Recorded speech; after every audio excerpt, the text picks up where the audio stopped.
చిన్న వివాదం తర్వాత పెద్ద వివాదానికి దారితీస్తుంది. ఇది అందరికీ తెలిసిన విషయమే. సూపర్ స్టార్ కృష్ణ విషయంలో సంబంధం లేని ఒక వివాదం ఆయన విషయంలో ఒక పెద్ద వివాదానికి దారితీసింది. ఇది చాలా విచిత్రంగా కూడా ఉంటుంది కదా. ఎలాగంటే 1965 సంవత్సరం జనవరి 14న పాండవ వనవాసం సినిమా రిలీజ్ అయింది. ఈ సినిమాలో ఎన్టీ రామారావు భీముడి కింద, ఎస్వి రంగారావు దుర్యోధన కింద నటించారు. ఇందులో ఒక సీన్లో భీముడి కింద ఉన్నటువంటి ఎన్టీ రామారావు భారీ డైలాగులు చెప్పేటువంటి సన్నివేశం ఉంది. ఆయన డైలాగులు ఆయనకి ఇచ్చినటువంటి డైలాగ్ షీట్ ప్రకారం చెప్పేశారు. చెప్పిన తర్వాత దానికి రెస్పాన్స్గా ఎస్వి రంగారావు అంటే దుర్యోధన క్యారెక్టర్ చెప్పవలసిన ఇంటర్ని డైలాగ్స్ ఉంటాయి. అది యాక్చువల్గా షెడ్యూల్ ప్రకారం చెప్పే డైలాగులు ఉంటాయి. అది ఆయన చెప్పలేదు. చెప్పకుండా చిన్న ఎక్స్ప్రెషన్స్ ఒకటి ఇచ్చి బానిసలకి ఇంత అహంకారమా అన్న డైలాగ్ మీకు అందరికీ గుర్తుంది కదా, అది చెప్పారు. అది యాక్చువల్గా లేదు. లేకపోయేటప్పటికి ఎన్టీ రామారావు ఒకసారి స్టన్ అయిపోయారు. అదేంటి లేని డైలాగ్ని ఏం చెప్పారు ఏంటని అనేటప్పటికీ దానివల్ల ఏమైందంటే ఎన్టీ రామారావు అన్న భీముడి క్యారెక్టర్లో చెప్పినటువంటి డైలాగ్స్ అన్నీ కూడా ఒక పెదవి విరుపుతో పోయాయి. దాంతో ఆయన అబ్జెక్షన్ పెట్టారు. ఇది మనకి ఇచ్చినటువంటి ప్రాక్టీస్లో లేదు, ఈయన ఓన్గా చెప్పారు, దీన్ని కట్ చేసేయండి అని. దానికి ఎవరు కూడా ముందుకి రాలేదు. ఎందుకంటే ఎస్వి రంగారావు గారు గొప్ప నటుడు కదా, ఆయనది కూడా చేసింది బాగుంది కదా అన్న అభిప్రాయం వెళ్ళబుచ్చారు. అందులో దర్శకుడు కమలాకర కామేశ్వరరావు ఉన్నారు, ప్రొడ్యూసరు ఏఎస్ఆర్ ఆంజనేయులు కూడా ఉన్నారు. దానివల్ల కొంతకాలం పాటు షూటింగ్ కూడా ఆగిపోయింది. చివరికి పెద్దలు జోక్యం చేసుకొని ఆ వివాదాన్ని సద్దుమణిగేలా చేశారు. కానీ ఎన్టీ రామారావుకి ఏఎస్ఆర్ ఆంజనేయులు ప్రొడ్యూసర్కి మధ్య ఒక గ్యాప్ అనేది ఏర్పడింది. ఆ గ్యాప్ అలా కంటిన్యూ అవుతూ వస్తున్నప్పుడు కురుక్షేత్రం సినిమా తీద్దామని ఏఎస్ఆర్ ఆంజనేయులు ప్లాన్ చేశారు.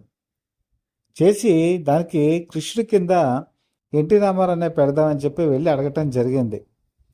అయితే మనసులో కోపం ఉంది కదా, ఆయన ఏం చేశారంటే లేదు నేను ఆల్రెడీ ఈ సబ్జెక్టుని కూడా నేను రెడీ చేసుకున్నాను, నేను తీయబోతున్నాను, కాబట్టి మీ సినిమా నేను చేయదలుచుకోలేదు అని చెప్పేశారు.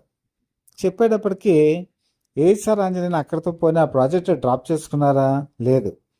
ఆయన పట్టుదలకు పోయి అక్కినేని నాగేశ్వరరావు దగ్గరికి వెళ్ళారు. ఏమండి మీరు కృష్ణ వేషం వేయాలి అంటే, ఒకప్పుడైతే నేను తొలినాళ్ళలో కృష్ణ వేషం వేశాను, ఇప్పుడు ఆల్రెడీ ఎన్టీ రామారావు ఎస్టాబ్లిష్ అయిపోయి ఉన్నారు, ఇప్పుడు నేను అలాంటి పాత్రలు చేయట్లేదు అని చెప్పేసి ఆయన తెగేసి చెప్పేశారు. దాంతో సోహన్ బాబు దగ్గరికి వెళ్ళారు. సోహన్ బాబుకి ఈ విషయం అంతా తెలిసింది. ఎన్టీ రామారావు గారిని అడగటం, అక్కినేని నాగేశ్వరరావుని అడగటం, వాళ్ళిద్దరూ చేయనంటాం. సో అలాంటి వివాదంలోకి తనదూరి మళ్ళీ ఈ క్యారెక్టర్ చేస్తే మళ్ళీ వివాదాలకు ఎందుకు అని చెప్పేసి వెనక ముందు సంశయించడం జరిగింది. కానీ ఏఎస్ఆర్ ఆంజనేయులు పట్టుపట్టడంతో సరే అని చెప్పి ఒప్పుకున్నారు. ఒప్పుకున్న తర్వాత అర్జునుడి క్యారెక్టర్ ఎవరు చేయాలి, ఇది సూపర్ స్టార్ కృష్ణ దగ్గరికి వెళ్ళింది. సూపర్ స్టార్ కృష్ణ దగ్గరికి వెళ్ళేటప్పటికి ఆయనకి ఈ వివాదం అంతా తెలియదు కదా. సరే అర్జునుడి క్యారెక్టర్కి ఒప్పుకున్నారు. ఒప్పుకున్న తర్వాత అప్పుడు ఎన్టీ రామారావు దగ్గర నుంచి పిలుపు వచ్చింది. పిలుపు వస్తే వెళ్ళారు. వెళ్తే అప్పుడు నేను కూడా దానవీర సూరకర్ణ సినిమా చేస్తున్నాను, పోటీగా నువ్వు ఈ సినిమా కనుక చేస్తే బాగుండదు, కాబట్టి డ్రాప్ అయిపోవని చెప్పారు. దానికి ఆయన ఏం చెప్పారంటే, లేదండి అసలు కృష్ణ వేషం మీరే వేస్తారని నేను అనుకున్నాను, ఇలాగా ఇన్ని పరిణామాలు జరిగాయని నాకు తెలియదు, నేను వద్దని నేను ఆంజనేయులకి చెప్తానని చెప్పి వెళ్ళి ఏఎస్ఆర్ ఆంజనేయులకి చెప్పారు.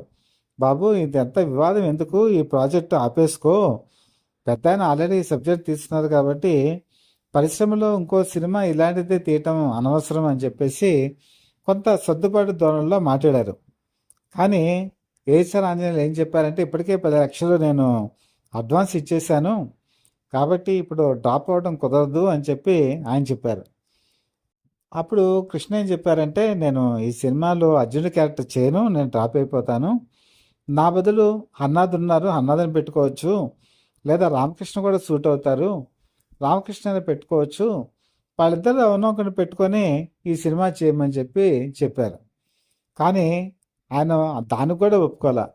ఎలాగైనా సరే అర్జునుడి క్యారెక్టర్ నువ్వే చేయాలి, నువ్వు చేస్తేనే ఈ ప్రాజెక్ట్ ముందుకెళ్తుంది అని చెప్పేసి మరీ బలవంతం పెట్టడంతో మొహమాటానికి పోయి ఆ సినిమా ఆయన ఒప్పుకోవడం జరిగింది.